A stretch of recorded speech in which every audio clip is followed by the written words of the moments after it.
taas baa daliil u ah anigu waxaan ka mid ahaa xildhibaanada saxiixay mooshinka waxaan mooshinka saxiixay 2 bilood iyo bar ka hor intaan baarlamaanku gelin risaska baarlamaanku intuusan fasaxa qaadan ayaan saxiixay waxaan u saxiixnayna waxay ahayd intayada saxiixday markaas cara aan ka qabno madashii oo mar labaad soo noqotay 2018 maalinta arbacada ahayd waa fadhiyay hadalkii wax badan ku noqon maayo laakiin ilaahay hortiis barqaati waxaan ka ahay saddexda gudoomiye markay soo noqdeen oo shirkoodii soo dhameysteen ayaga oo raalli ah oo isku raacsan oo marka ugu horeysa uu gudoomiyuhu hadalka bilaabay gudoomiye Jawaari ka bacdina lagu wareejiyay gudoomiye ku-xigeenka koowaad Cabdiwali Sheekh Muuday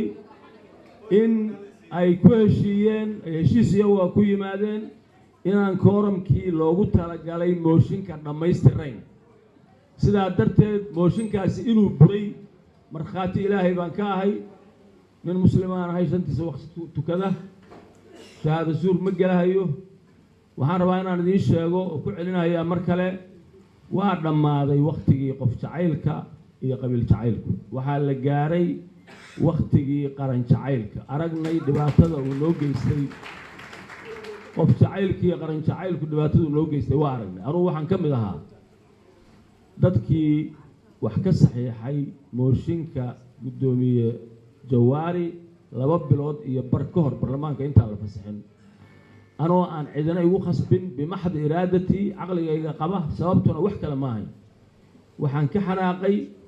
saaxiibadayda mooshinkan saxiixayna intooda badan ka xanaaqeen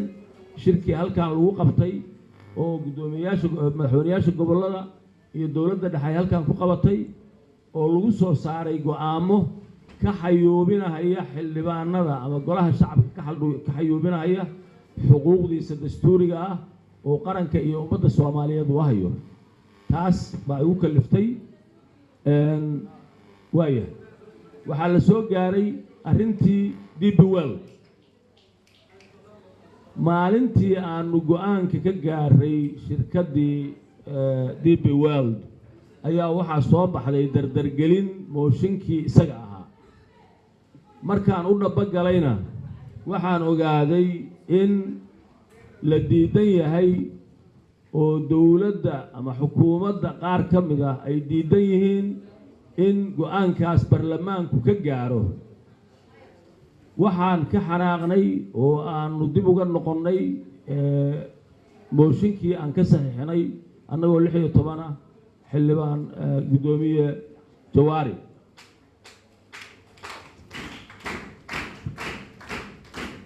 waxaan u aragnay weerar lagu soo qaaday baarlamaanka Soomaaliyeed oo hay'ad kale ku soo qaaday waxaan u aragnay inaysan arrintu ahayn arrin Jawaari ay tahay arrin baarlamaanka Soomaaliyeed lagaga xayuubinayo awoodiisa dastuuriga uu leeyahay waxaan u aragnay rabitaanka shacbiga Soomaaliyeed arrin ka soo horjeeda oo macnaheedu yahay shacbiga Soomaaliyeed oo doonayay hantidiisa inuu ka ilaashado dadka boobka ugu yimid sidaas awgeed baan uga noqonnay nasiib daro wali hay'adii iyada ahayd weerar bay baarlamaanka ku haysaa waxaanu doonaynaa annagu xildhibaanana asaaska dawladda jamhuuriyadda labaad ee Soomaaliya waa baarlamaanka dawladdaani waa dawlad baarlamaaniga weeye dawlad shacbigeedu baarlamaanka ay siiyeen awoodoodii weeye dawlad shacbigu toos u doorto madaxweynaha ra'iisul wasaare maahan haddii baarlamaanka lagu ciyaaro dawladnimadii Soomaaliyeed oo dhan baa lagu ciyaaray ogaada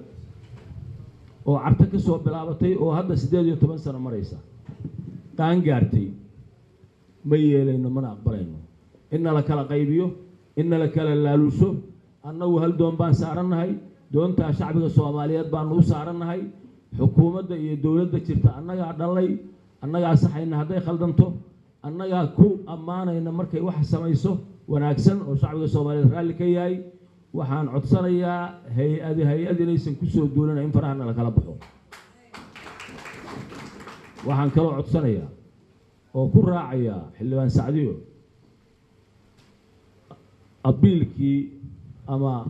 dhawaaqii ay madaxweynaha Soomaaliyeed ugu dhawaaqday arrintan inuu soo dhex galo isaga odayga reerka ah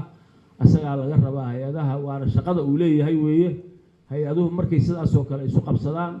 si dastuuriya inuu u soo dhex galo si odaynimo inuu u soo dhex galo si Soomaalinimo inuu u soo dhex galo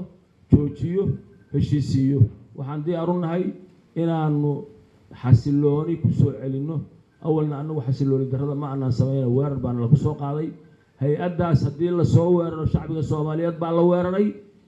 waxaa la weeraray dowladnimada Soomaaliyeed waxaa la weeraray dib u heshiisiinta Soomaaliyeed waa in laga daayaa baarlamaanka kala jabinta madaxweynuhu waana maqlaysaa